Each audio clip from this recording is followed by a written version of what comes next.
One of the most exciting scientific findings of the past half-century has been the discovery of widespread trophic cascades. A trophic cascade is an ecological process which starts at the top of the food chain and tumbles all the way down to the bottom. And the classic example is what happened in the Yellowstone National Park in the United States when wolves were reintroduced in 1995.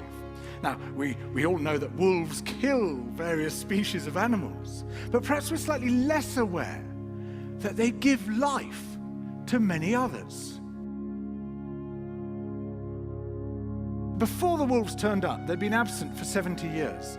That the numbers of deer, because there was nothing to hunt them, had built up and built up in the Yellowstone Park, and despite efforts by humans to control them, they'd managed to reduce much of the vegetation there to almost nothing. They'd just grazed it away.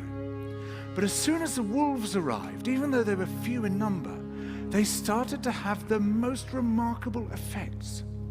First, of course, they killed some of the deer, but that wasn't the major thing. Much more significantly, they radically changed the behavior of the deer. The deer started avoiding certain parts of the park, the places where they could be trapped most easily, particularly the valleys and the gorges. And immediately those places started to regenerate.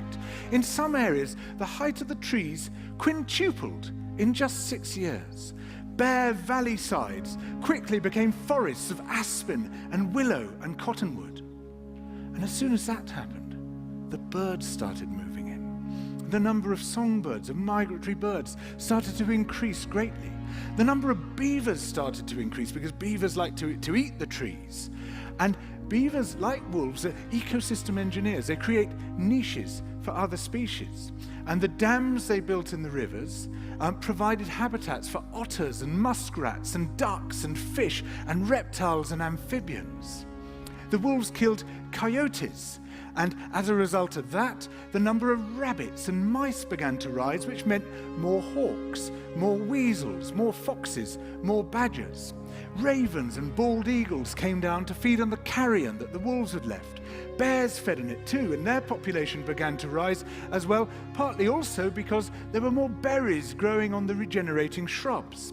And the bears reinforced the impact of the wolves by killing some of the calves of the deer. But here's where it gets really interesting.